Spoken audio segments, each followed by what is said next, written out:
What's up, guys? Welcome back to the channel. Today's video I've been thinking about making for the past month or so, and it may upset some people, and it's not the intention. The intention of the video is actually to help you and help you save money and help you do things better. Now, I'm sitting on the side of this hill because I'm looking over top of this mountain behind me. It's a beautiful day, and we were out here and we were doing some hinge cutting. We were cleaning up some trail systems to navigate through the property a little bit better.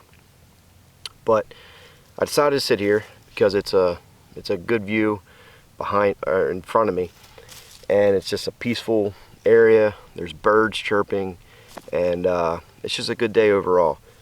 So what I wanted to talk to you about is, how do you know who to trust when it comes to land management, habitat management, food plots? How do you know? Because there's a lot of people all over the world, not just YouTube, Facebook, Instagram. You have you have consultants that'll come out to your property and things like that, and that you pay for, and they will tell you to do certain things. Well, it boils down to who do you trust? Who do you know? Is there people out there that have way more experience than other people? Sure. Is there people that have less experience? Absolutely. But again, it boils back to who do you trust, because there's nobody that's perfect. Just because somebody says something doesn't mean it'll work everywhere. Just because I say something on my videos doesn't mean that you, the viewer, has to trust that 100%. It's okay to get opinions from this person, this person, this person, this person, this person. It's okay. But it's up to you to make the ultimate decision. You have to take all that advice, throw it around in your mind, and come to one conclusion out of all that different advice from different people. And then you can implement that on your property. Because just because one person says something doesn't mean it'll work everywhere. Nothing is cookie cutter across the world.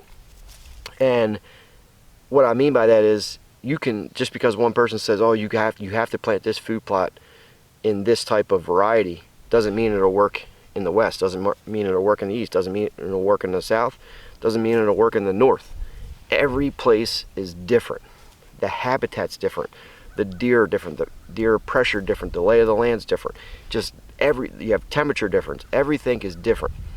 So I believe that you have to take, if you're doing it that way, if you're watching people's videos and you're taking that advice, you have to take multiple different people's advice, put that together, and make the ultimate decision. It's up to you. Because what I see happening is, like, I'll go on like Facebook and I'll look through like the forums, like the food plot forums, groups and things like that. And I'll just go through, I'll look at the questions, and I don't even get involved with that stuff commenting wise, because everybody's right. Everybody's right. You're always wrong. And it causes huge arguments. The whole thing with hunting on those groups and Facebook pages, just look through the comments. Everybody is arguing with each other, and it just blows my mind.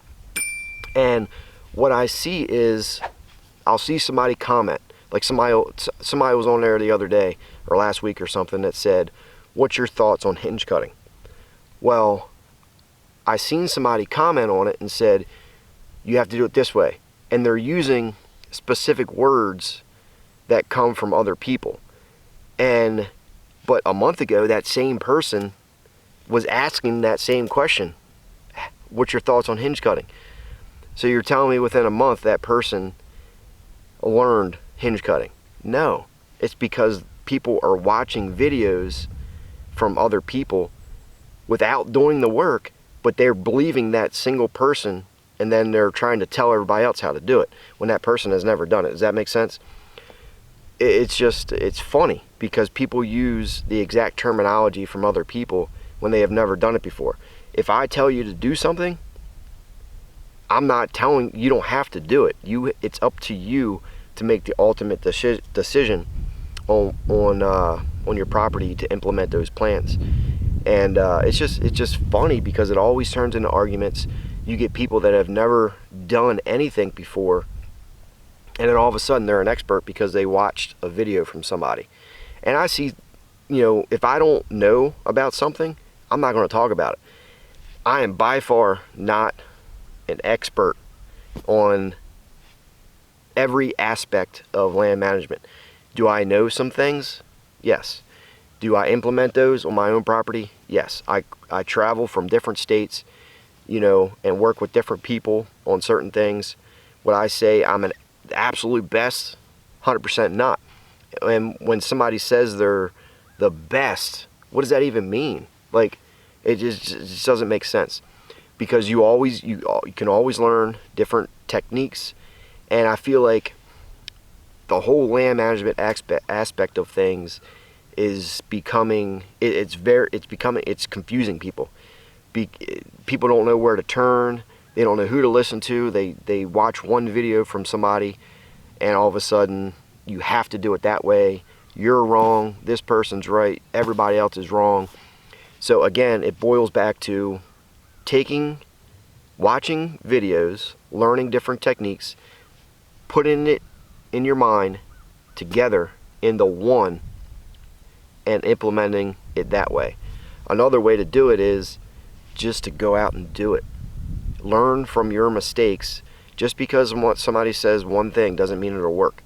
So it's up to you to fail. Like, I fail all the time at things, and I learn from those mistakes, and I learn not to do them anymore.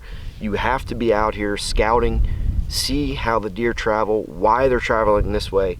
Is there woody browse here? Is there green over here? Is there briars over here? Is there bedding over here? Where's the travel corridors going? You just have to be out here learning how deer travel. And you also have to look at it, who's making money when they're recommending something. And I don't make money. Like, if I recommend a certain product or something, it's because it works. I don't get paid to recommend products. I'm out here, I pay for everything. I work daily, long hours to be able to pay for lime and fertilizer and seed and different things. I'm out here, the past 3 days I've been out here and I'm wore out. I've been out here hinge cutting certain areas, edge feathering some food plots, and just scouting and spreading lime and doing all kinds of stuff. And do we travel? Do I travel? Yeah, I get multiple people that ask me, Dave, I want you to come out to my property. Dave, I want you to come out here to tell me how to do this. I want you to do this. And I do that. Yeah, I do that. I don't do it on my own. I actually work through Antler Technologies, which is through Antler Grow. I work through them with consulting. The owner, Jeff, travels all over the world with habitat management. He'll go to clients and things like that, and then if he can't make it, or it's just too far, schedule doesn't work out, then I'll go, and things like that. We've been doing that recently this year, but I do that through Antler Technologies. Jeff is a great person. He's been doing this for 30 years, his whole life basically, and he's very good at it, and I've learned multiple things from him. And it's just you have to take it all into one and learn on yourself. Just because somebody says one thing doesn't mean it'll work.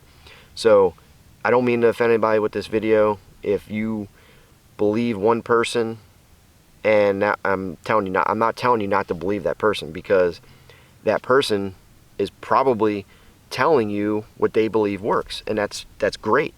But just because they say that doesn't mean it'll work. If I make a video and said, yeah, we're planting clover food plots here on this property, does that mean that you have to do it? No, it does not mean you have to do it. This property, there's no ag around. It's very limited on food because the property is full of cedars and pines and things like that. And over the years, we've developed different techniques to increase woody browse, hinge cutting, hack and squirt, and things like that to develop more food. There's no ag around. So if there was acres and acres and acres and acres of agricultural fields around, then I probably wouldn't be planting food plots in the spring and summer, because we only have probably about 2 acres of food plots. So in reality, if you're surrounded by multiple bean fields and alfalfa fields and things like that, in reality, what is that 2-acre food plot going to do? It's not going to do much. Now, it's just every place is different. So again, I don't mean to upset anybody. I want to help you become better food plotters, learn how to make food plots better and things like that. And hopefully this video helps you. I'm not telling you to stop watching anybody. I want you to continue to watch. But just because myself or somebody else says something doesn't mean that it'll work across the board everywhere. Ask questions. Say, Dave, is this, you guys are doing this here, is this going to work on this side of the country? Is it going to work with my setup? You guys can email me. You guys can call me with questions. All the info is down in the description of this video. Listen to whoever you want, but I encourage you to take multiple opinions, put it together, and develop your own plan.